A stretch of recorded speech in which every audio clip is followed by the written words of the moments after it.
Good afternoon, ladies and gentlemen. It is a beautiful 20th of July, 2021.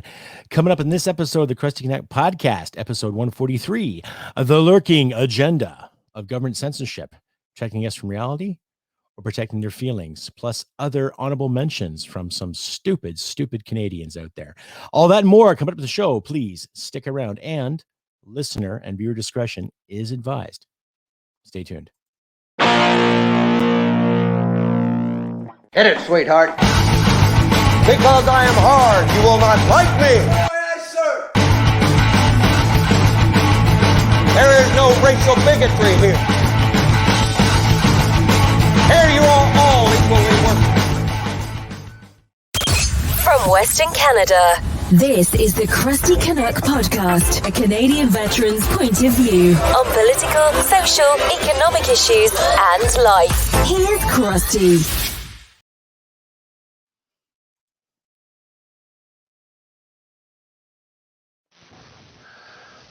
Mama always said I had a face for radio. That's right, ladies and gentlemen. Welcome to the Crusty Canuck podcast, episode 143. The lurking agendas. Yes, our federal government once again is pondering more censorship issues. Based on some articles I will read to you directly from Spencer Fernando and the Western Standard Online, there are still lots of people out there that would like to make censorship a factual thing in this country. Yes, from Stephen Gobert, Mr. Heritage Minister, to other members of the said party, to Justin Trudeau, and to an RCMP official.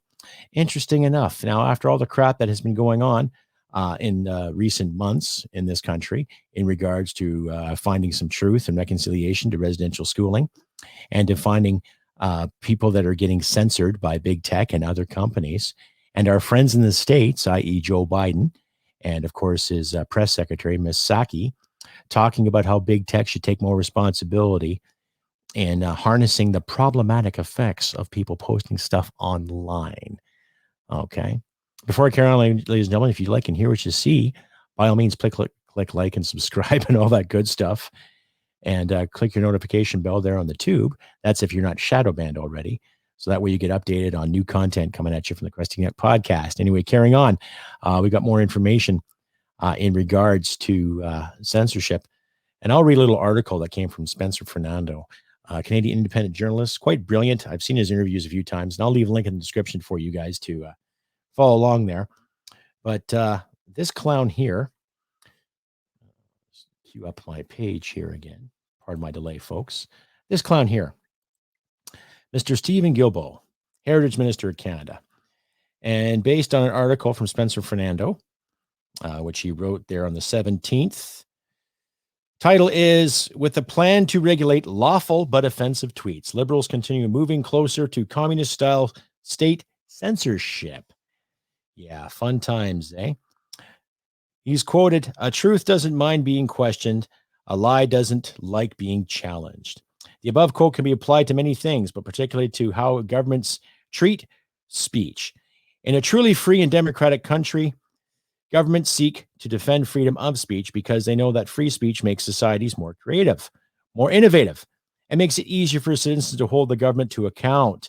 And truly great leaders want to be accountable and want to empower the people rather than simply having power over them. Okay? By contrast, authoritarian states, whether communist or fascist, seek to destroy freedom of speech. They build their power on lies and deception, and thus fear the public, because the public would turn against them if they knew the truth. Interesting how that's going on, folks.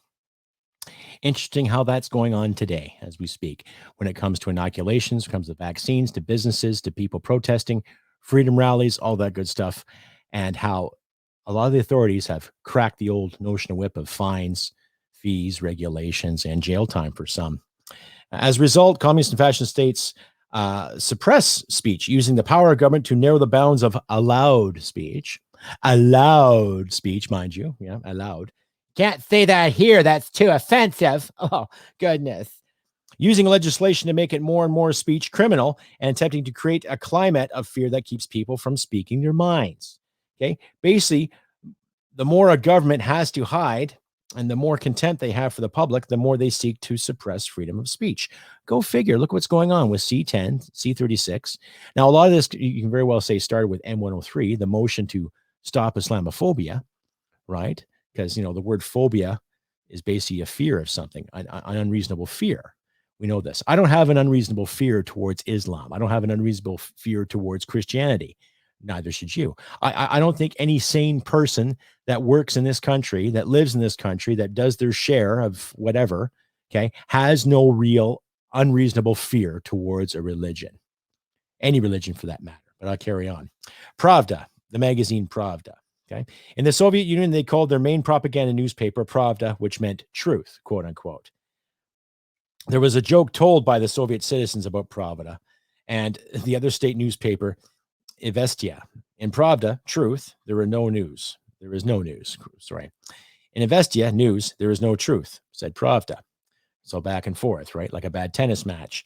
People in the Soviet Union knew they were being lied to, and the government knew that the people knew they were lying to them. But it did matter because one of the first things the Bolsheviks did upon seizing power is to eliminate all potential media opposition. Right? Yeah, and established a propaganda monopoly. So why do you think JT and his cronies gave $600 million to certain media conglomerates, i.e. CBC, Toronto Star, certain radio groups, certain broadcast groups? The list goes on. Okay. Of course, the fascists in Germany did the same thing, as did the fascists in Italy at the time, right? The first big move of authoritarian states after seizing power is to create a unified and unchallenged propaganda machine. And that means either the outright physical destruction of any opposition media or laws that heavily restrict potential opposition. Okay. Now, last time I checked in our Constitution, freedom of expression was fundamental. And that includes freedom of speech. That includes expression, how we express ourselves. Okay. And this approach remains a staple of communist regimes to this day, as we see in places like Cuba and particularly China, where the communists have established a propaganda surveillance machine that is ripped right from the pages of George Orwell's 1984 dystopia. Quote unquote, lawful but harmful. And this brings us to a recent report by Blacklocks, and Blacklocks is an independent media conglomerate. You got to pay for stories, but they've got some pretty good stories there. So I highly suggest if you get a chance, ladies and gentlemen, look into Blacklocks Reporter. Fantastic work. And it brings us to attention by a Blacklocks reporter on how the Liberals plan to try and control tweets that are lawful but harmful. Oh, don't say bad words. And this is a quote that came from the Canadian Heritage Minister himself from Twitter. Okay, brace yourself. Okay, Twitter posts are undermining Canada's democracy, says Department of Canadian Heritage. Briefing note says regulation of unlawful but hurtful comments is needed for a quote unquote a truly democratic debate. Okay, now that came from Stephen Gobert's office. Okay, how is something you post on Twitter via your cell phone, just a little blurb, undermining democracy? Honestly, I ask yourself that question, ladies and gentlemen. Ask yourself that question. How are what you're going to type and say on any format is going to undermine the value of democracy? Well, it's true they say, crack don't smoke itself. Right? Stay updated and follow Crusty Canuck on Facebook, Twitter, Gab, Telegram, YouTube, and Podbean. Subscribe today and donate at crustycanuck.ca. Anyway, carrying on again with the lurking agenda. Yes, the story goes on. The story notes that lawful but offensive Twitter posts are undermining Canada's democracy. Heritage Minister Stephen Guilbeault's department says in a briefing note, regulation of hurtful comments is needed for a truly democratic debate. So we have to regulate what you say in order to make a debate more legitimate. Is that the logic? Okay, we have to monitor what you say to make something a little more democratic. What the hell is that? Okay. Well, it may sound innocuous. Lawful but offensive and lawful but hurtful is very disturbing distinction for the government to be making. The entire point of having law is that it represents a clear demarcation line, okay? That's the thing. In instances of direct threats to someone's life or advocating for violence or terrorism, that kind of speech is against the law, and the government takes action. Well, rightfully so. If you threaten to kill somebody, or you want to harm a certain group of people, or a group that belongs to a certain ideology, yes, I can see where, warning bells might go off. Okay. But in all other instances where laws are not being broken, that kind of speech is not at all in the realm of what government should be concerned with. Exactly. Okay. Why does the federal government need to know what I'm saying, what you're saying, what you believe in, what you do, where you pee, where you wipe your bottom, who you sleep with? It's nobody's fucking concern. Okay. Pardon my F-bomb there. Okay. In a free society, government has zero interest in any speech that is lawful. Lawful speech is up to the individuals to support or oppose in however the way they choose. And government is supposed to stay completely out of it. Exactly. So when we see a government that plans to regulate lawful but hurtful speech, oh, you can be certain that they are attacking the idea of free expression itself. Okay. Dangerously subjective it is. A threat against someone's life or advocating for violence and terrorism are objective things. Okay. You can clearly read words that make it obvious someone is planning to do to you or someone else and actually physically harm them. Okay. The law is already well equipped to deal with such threats, and such threats are already illegal. We know this. That's the thing. By contrast, the idea of hurtful or offensive is deeply subjective. Exactly. Exactly. How many people have actually weighed in and sent me some nasty emails saying they were offended by what I said about certain trans individuals, i.e. Jonathan Yaniv? I find that man offensive. And yes, he is a biological male, regardless of how you dress him up or not. Okay. And I've had a few people who happen to be trans weigh in and say I'm nothing but a dirty old white man.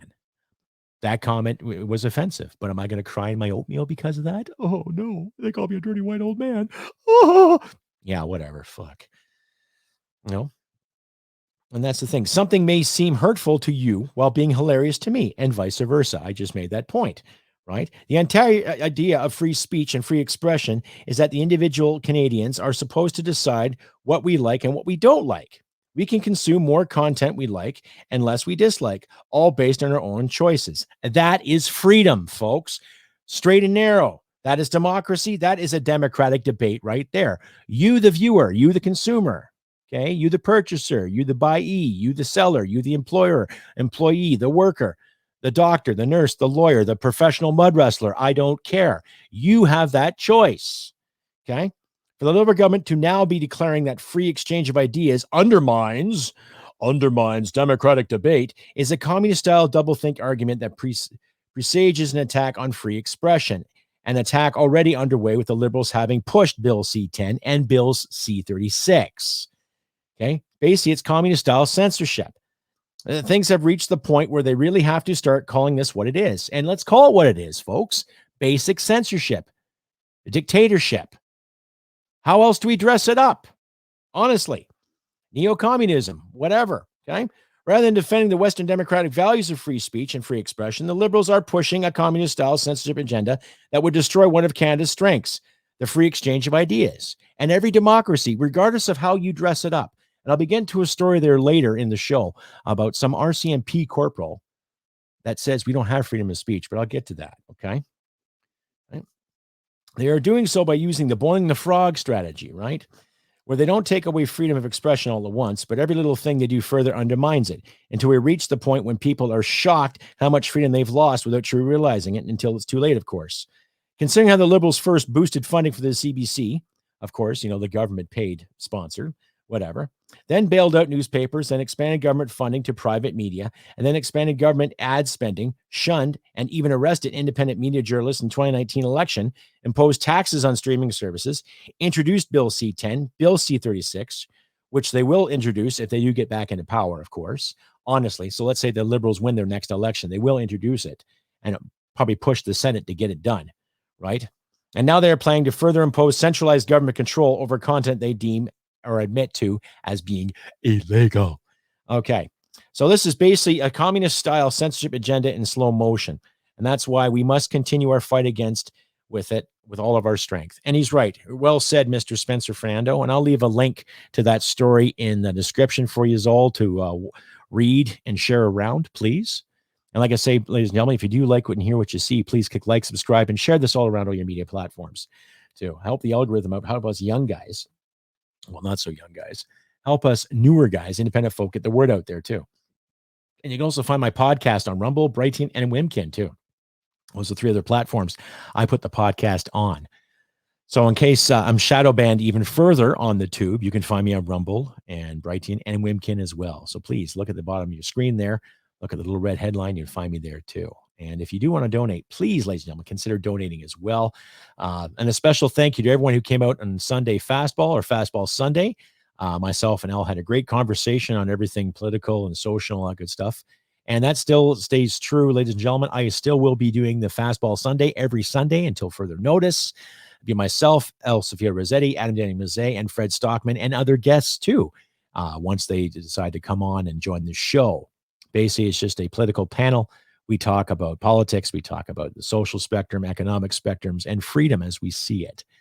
We come from all walks of life. Adam is a trained actor, successful actor, enthusiast, avid reader. He's a historian. He comes from a very, very diverse background. He's well-traveled. El Sofia Rossetti, a trans female. Well, she's a female now. She's gone through some insurmountable odds to be where she's at today, but she's very successful, well-read. She's a truther. And Fred Stockman, a young American historian out of Massachusetts, Kiwi American, New Zealander, born and bred, lives in America. Is quite the tradesman and quite the effective understanding young man. So please tune into our show, Fastball Sunday, every Sunday here on Facebook and YouTube and on Twitch, 4 p.m. Mountain Standard Time. That's every Sunday. So please tune into that. Anyway, carrying on, more of this censorship garbage and more of this political conundrum that we're facing today. It's amazing how the minority government is scrambling and trying to get brownie points, meanwhile trying to stick it up our nostrils. Stay updated and follow Crusty Canuck on Facebook, Twitter, Gab, Telegram, YouTube, and Podbean. Subscribe today and donate at crustycanuck.ca. Anyway, carrying on to a story that came out of the Western Standard. Now I'll leave a link in the description for you too. Western Standard, it's a pay-as-you-go website, but it's a media outlet out from out here in Alberta. Anyway, this came in today, actually, about 2 hours ago. So I just printed it off there. And like I say, I'll leave the link in the description for you guys to follow and read along there too, if you want to. From the Western Standard, on recent news, the RCMP applauds censorship bill will help in prosecutions. Quote unquote, it may not seem like a massive development in terms of dealing with the scope of everything that's been talked about, but it will equip a law enforcement to see more things through to charges in this country. And this is a quote from the RCMP Corporal Anthony Statham. Alrighty, so I'll read along here, An internet censorship bill would be useful in prosecuting bloggers and Facebook subscribers. An RCMP specialist said Monday night, Bill C-36 will see more things through to charges, a webinar was told. Law enforcement has to have the ability to use the law effectively, said Corporal Anthony Statham of the RCMP's British Columbia hate crimes team. Statham complained Parliament did not define what hatred is when it outlawed hate speech in 1970. Okay. Bill C-36, an act to amend the criminal code, threatens house arrest or $70,000 fines for any internet publisher, blogger, or social media user suspected of posting hateful content without incitement of any crime. Okay. Cabinet introduced the bill June 23rd, just minutes before Parliament adjourned for a 3-month recess. Okay. So there it says right there, ladies and gentlemen. Okay. Now, it threatens to house arrest or $70,000 in fines for any internet publisher, blogger, or social media user suspected of posting hateful content without incitement of any crime. Okay, so I don't like taxes in this country. I don't like it when politicians are elected and take money and give it away to others. I hate bitter cold. I hate super hot days. Am I committing a crime? But I guess according to this, I can still be fined for saying such hateful things. Oh, how dare you, Crusty Canuck? Oh my goodness, how dare you? Yeah, and just before, Parliament left for the summer, right? In Canada, we don't have anything regulating speech, said Statham. Under Section 2 of our Charter of Rights and Freedom of Expression is protected. So there's no such thing as free speech in Canada, only freedom of expression. Okay, Corporal. How do you think freedom of expression What does that mean? What does freedom of expression mean? No, there's no actual terminology of freedom of speech. No, of course not. No. Freedom of expression. That includes speech, dumbass. Okay.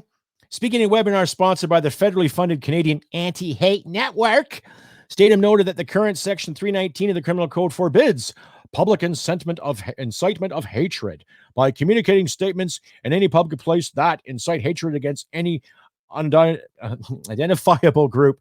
The term hatred is not defined. Well, of course, okay? We all know if you go to any kind of rally that promotes any kind of color of skin or any kind of identity, yes, it can incite hatred. We understand this. We understand the basics, Corporal. Do you not get that fucking gist? Pardon my swearing again, ladies and gentlemen. Okay? Fuck. The government is now proposing to add a definition of hatred under this section of the code, said Statham. Now, it may come to a surprise to many Canadians, just in general, the fact we have this section that deals with promoting hatred, but we haven't actually defined what hatred is. So I tell you what, how about you define what hatred is first before you start telling me and other people what is hateful, what isn't hateful. Okay. I mentioned this before.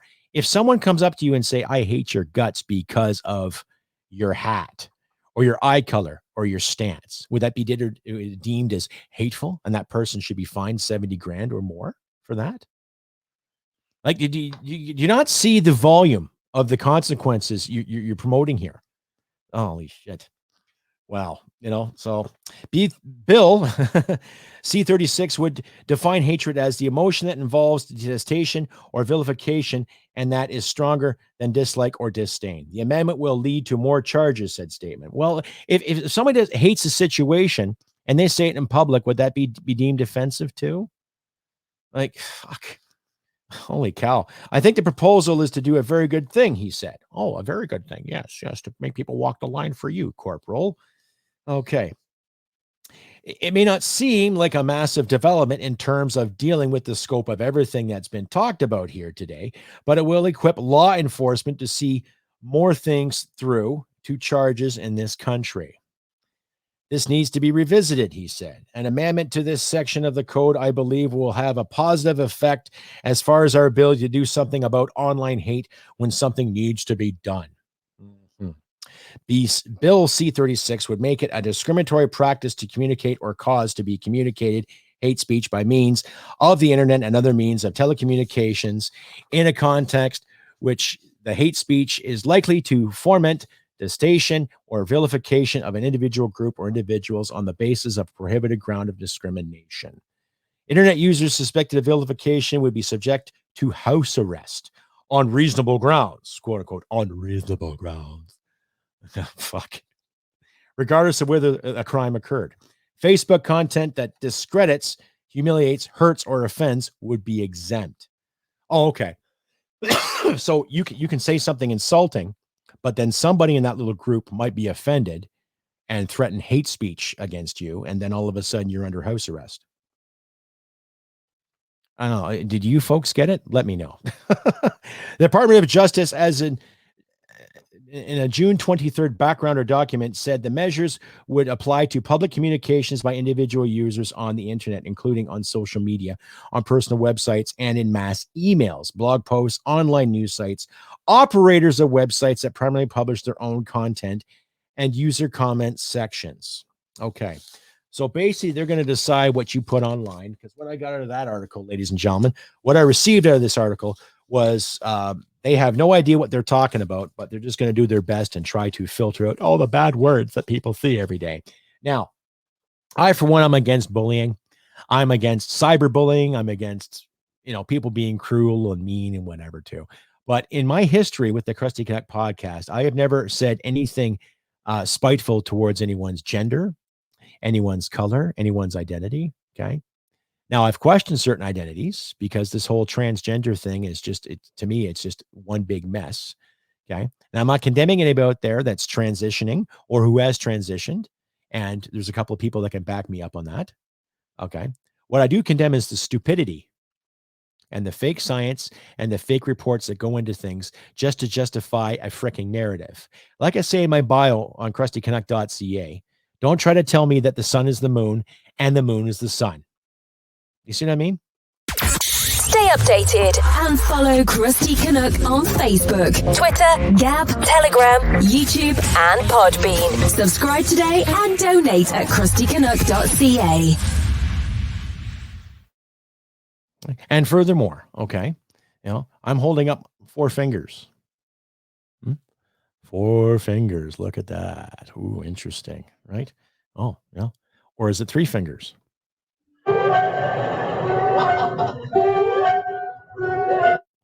Which is it? Right?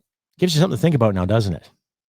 So after reading that article, and here's a corporal in the RCMP. So let's assume this individual has been part of the mounted police for the better part of 10 to 15 years, or maybe more. Okay. Individuals like that are going to dictate terms to you and me. Okay. This person's not elected. This person does not represent, okay, a certain party or democracy. He represents law enforcement. Okay. And I'm a firm believer that if someone types anti-Semitic things or anti-Christian things or anti-Muslim things or racial things, whatever, fine. A person should be prosecuted to a certain degree. But freedom of expression is, as far as I'm concerned, is the same as free speech. Okay. It's the same as free speech, the exact same thing. You are allowed to express yourself freely, opinion on religion, on anything, right? Would it suit the powers to be better if I did it through interpretive dance, perhaps? Shall I gallivant around like some kind of beanie top, put on a pride flag and call it a day? Would that be more acceptable? Right? So we've gone to a point where people cannot be people anymore. We have to fit in a category. Okay? We have to fit in a certain specific group all the time. Did we not try to grow to that fucking phase in high school and in part of our college educations? Okay. Did we not grow out of that mandate, that mantra? Did we not? No, of course not. We still have to sit in our hands and wait for Mr. Overlords to tell us how to do, how to poo, how to think, right? It gives you something to think about, right? And it keeps lingering. It keeps lurking. It keeps peeking its little heads around the corner, taking its little look at you, thinking, oh, okay. Now we'll get you here. We get you there because it's all about control. Okay. Look at the government spending that this government has promoted. Look at the government divisions. Look at the divisions that these governments have promoted the past 6 years. Okay. Now, I don't like Stephen Gilbert. I don't like Justin Trudeau. I don't like Chrysler Freeland. I don't like Catherine McKenna. I think they're all full of crap. Honestly, I don't wish any physical harm on them. I would love to see them humiliated. Is that hate speech, RCMP? Hey, is that hate speech, Corporal Statham? Hey, is that hateful? Is that hateful content? Is it hateful for me to say that? I have no respect for our government officials in this country. I'm losing a lot of respect for it. Okay, because they're paid a very, very good dollar, and they have lots of perks and privileges because of their positions. And what have they done to earn said positions? What have they done to kept said positions? Absolutely nothing other than virtue. Tossing a wet rag into the wind, hoping for the best, right? What are they promoting? What have they promoted other than division, political strife, fear, right? If anyone should be censored, they should be censored, right? Something to think about, folks. Anyway, ladies and gentlemen, too, please check out my shop at customizedgirl.com/s/Crusty Canuck and get yourself some Crusty Canuck swagger there. Use the code ZZSS to give yourself 10% off of any of your purchases. And ladies and gentlemen, too, if you do click the link and you have some trouble, please give me an email, Crusty Canuck, crustybcanuck67@gmail.com, right? And I'll send you the other link there too. There's been some trouble with the links there. I've had a couple of customers try to purchase some t-shirts and they had some trouble doing that. But if you have any issues, contact me via the email at the bottom of your screen there, and we'll get that sorted out right away for you. I'm playing email tag with Customized Girls there. They've said there's nothing wrong on their end, nothing wrong on my end, but maybe just neglect, maybe being hacked or shadow banned. I don't know. But if you want some Crusty Canuck swagger, I've got t-shirts, I got hats, I got mugs, I've got shorts, I got tank tops, I got stickers, I got magnets, and I also have some swimsuits out there for the ladies. So if you want to bring out your inner Baywatch this summer, while we still can, grab yourself some Crusty Canuck swagger, 10% off. Use the code ZZSS and give yourself 10% off today, valid until the end of July. So you got another 11 days, ladies and gentlemen. Save 10% on some Crusty Canuck swagger. So check that out. Anyway, moving on too. Like I say, you can also follow the Crusty Canuck podcast on Rumble, Brighton, and Wimkin too. I'm also setting some other accounts on Odyssey and sorting some Gab stuff out there too. But you can also find me in Signal and Telegram and the usual channels as well as YouTube and Facebook. And pay attention to my community page on YouTube and my Facebook page for updates as we speak. We carry on more censorship too. Now, I understand the basic principles when it comes to being tactful and being polite and being rude and being belligerent and all that. But I'm also finding too, there's more and more people losing their jobs, i.e. like yours truly, because of opinions. People are losing face. People are losing subscribers. People are losing sales. People are losing their job because of opinions. Okay. There's a big stink going on in the States now with Black Rifle Coffee Company. Apparently they said something to this group of people and that group of people didn't like it and vice versa. I'm not going to get into it because I know it's a veteran owned and operated business. I have nothing against Black Rifle Coffee Company whatsoever. They've made a good product. They've had some great sales, and it was a company built by veterans, people that have actually gone through some nasty, chaotic shit. And I never read anything that was terrible, seen anything terrible about them too. So regardless of how you feel about Black Rifle Coffee Company, that's you as a consumer. You decide what you want to do. I don't think they've done anything wrong per se. I don't know if they've catered to a certain woke mob or that's a rumor or speculation. Needless to say, ladies and gentlemen, think for yourself. That's what it comes down to. Excuse me. Sorry, some bad gas there today. But think for yourself. Buy what you want, do what you want. That's what it comes down to. Classical liberalism at its finest. Live and let live. I don't care if this guy is transitioning. I don't care if this girl is gay. I don't care if this little boy is coming out of the closet. I don't care. What I care about is that people can live freely in a democratic state without worrying about any kind of persecution or prosecution for words. Okay? For words. Now, if some stupid redneck twanker wants to sit there and point fingers at people who happen to be black or happen to be brown or represent this group or that group, and he or she wants to say ridiculous and heinous things, fine. Then find a person for doing that, whatever, for being that kind of belligerent and being that bigoted. Okay? But for what you and I do here online, to the viewer, to the consumer, to the other bloggers, to other podcasters and presenters and citizen journalists alike, we still got to keep fighting a good fight, period. Okay? There's no need to censor anybody. There's no need to do it. Okay? Like I remember my basic media studies back in high school. If you don't like something, turn the page. If you don't like a song, turn off the radio or turn off the tape player or the record player or the CD player. You don't like a movie, don't go and see it. You don't like a concert, don't go to the show. That's simple. But I guess we've lost that perspective, right? I guess we can't do that anymore because everything has to be made comfortable 24/7. Right? You know, when the hell did comfort become a right? Honestly, when did it become a right? Join the Liberal Party of Canada. We'll tell you what to think, what to do, how to wipe, how to pick your nose, all in the name of safety. And that gets you going too, right? Here we're supposed to elect these officials to protect our nation, to protect our country, protect our economy, our way of life, okay, to make sure that, you know, businesses are still open. But look what the beer bug has caused, okay? Now, a lot of things are opened up now. I get it, okay? There's a little more liberties, more freedoms too. But then there's speculation of the so-called fourth wave, okay? And what is this fourth wave going to do now too? Because of these new variants, okay? So the majority of Canadians now have had their second shots, their second jabs and everything, okay, and they should be protected. So they were told. So we were told that these individuals are now protected against any kind of COVID or beer bug or whatever you want to call it. Okay. And nobody in my circle is denying the fact that this was real, that this wasn't real. What was denied is the stupidity that has gone in the name of protection. Okay. Now, their logic is this simple. Every authoritative figure in your life that has told you about this beer bug is more or less trying to tell you that, okay, 98% of Canadians don't poop their pants, but we're going to give you a diaper anyway, just in case. That's the way I look at this whole thing. Okay. That's the way I look at this whole freaking monstrosity of a policy of safety and of governance. Okay. And regardless of where you sit on the fence, ladies and gentlemen, I don't care if you're NDP, I don't care if you're liberal, I don't care if you're conservative, I don't care if you're Les Blocs, I don't care if you're independent, I don't care if you don't vote, whatever. Okay. We were lied to. We were lied to. Okay.